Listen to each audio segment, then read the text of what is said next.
बहुत पुरानी बातें, पापा के साथ की बातें, बहुत परिवार के साथ थे। बहुत सारी ऐसी बातें हम लोगों के बीच हुई और उस वक्त तक किसी को जानकारी भी नहीं थी कि वो किसी ऐसी बीमारी से वो ग्रस्त है। आज मेरे लिए ये दोहरी क्षति है, जहाँ एक तरफ मैंने अपने पिता को कुछ समय पहले खोया और उसके बाद जो अभिभावक की भूमिका में थे, आज उनका नहीं रहना यकीनन एक बहुत बड़ी क्षति है।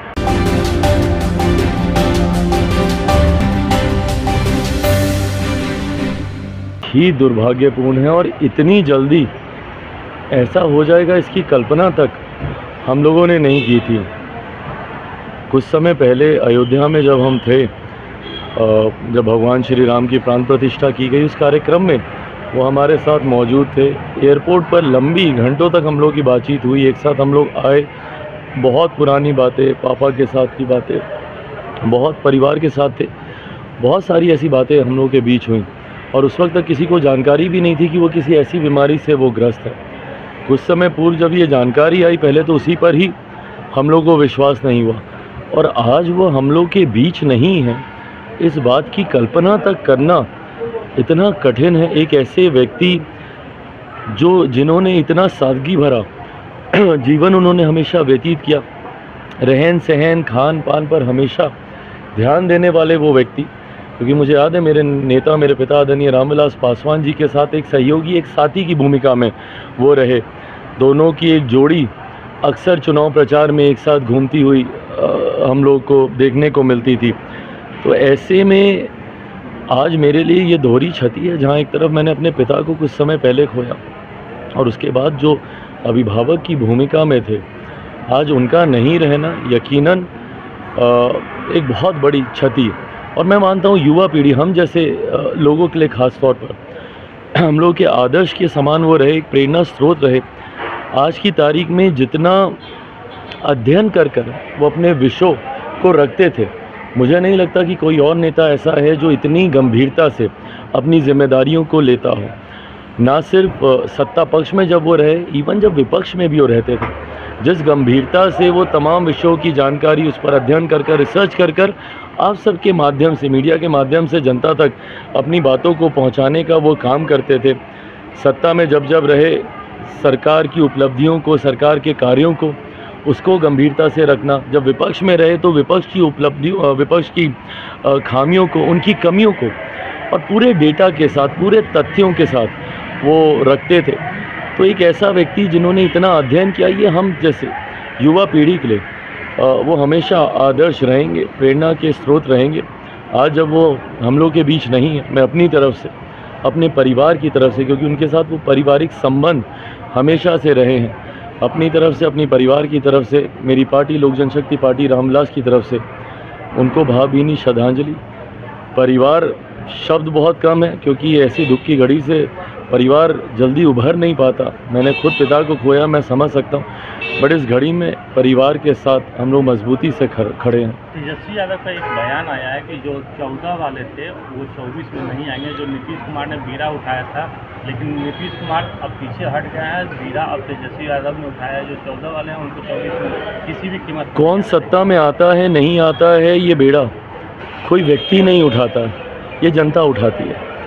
और बिहार की जनता ने ये तय कर लिया है, तो कोई और कौन होता है रोकने वाला। इस तरीके का बेड़ा ये कई बार उठा चुके हैं। 14 में ये भी तो उठाए थे ना, क्या हर्ष हुआ। 19 में इन्होंने पुनः इसी बेड़ा को उठाया था कि भाई इस बार तो खाता तक नहीं खुलेगा। किसका खाता नहीं खुला? 19 के परिणामों ने दर्शाया ही। तो ऐसे में कोई व्यक्ति जिम्मेदार नहीं होता है। जब चुनाव के परिणाम निर्धारित किए जाते हैं, उसके लिए पूरा राज्य, और ये लोकसभा के चुनाव हैं, पूरा देश इसकी जिम्मेदारी अपने कंधों पर लेता है। और मुझे लगता है देश ने ये मन बना लिया है कि इस बार तीसरी बार प्रधानमंत्री जी को प्रधानमंत्री बनाना है। आज प्रधानमंत्री जी का नामांकन है।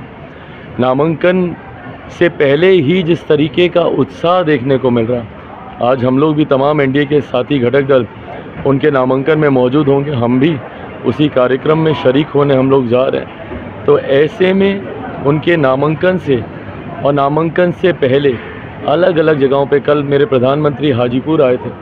हाजीपुर में जिस तरीके का जन सैलाब था, मेरे छोटे भाई और पूर्व मुख्यमंत्री तेजस्वी जी ने हाजीपुर में भी ये बात जाकर कही थी ना कि यहाँ से अगर हम लोगों ने हरा दिया तो हमको मुख्यमंत्री बनने से कोई नहीं रोक सकता।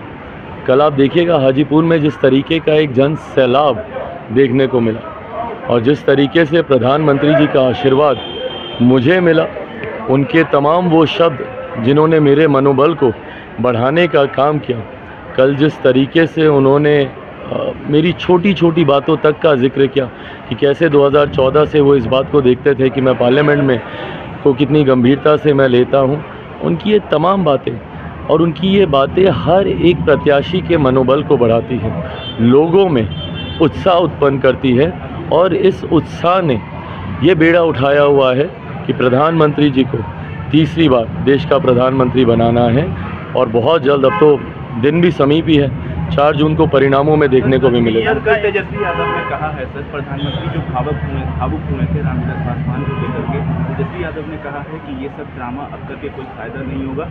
रामविलास पासवान की पार्टी जो आज वजूद में नहीं है उसको पीछे नरेंद्र मोदी ने वजूद उसका खत्म किया था। भाई ये लोग ना राजनीतिक लड़ाई या राजनीतिक द्वेष में इतना ज़्यादा उलझे हुए हैं कि कभी व्यक्तिगत संबंधों को ये लोग समझ ही नहीं पाएंगे। इन लोगों में वो भावना ही नहीं है। अगर व्यक्तिगत संबंध को अगर ये समझते तो इनके सामने जो इनकी माँ समान है उनको जब गाली दी जा रही थी मेरे परिवार को तो ये आपत्ति दर्ज कराते। अगर ये व्यक्तिगत रिश्तों को समझते जो इनके परिवार के लोगों ने ज़रूर निभाए हैं, मैं श्रेय ज़रूर दूंगा कि आदरणीय लालू जी ने दलगत राजनीति से उठकर और मेरे नेता ने भी, आज अगर उनके प्रशंसक हर दल में हैं, क्योंकि दलगत राजनीति से उठकर व्यक्तिगत संबंधों को निभाया गया है, जो कि संभवतः इनकी पीढ़ी में देखने को अभाव मिलता है।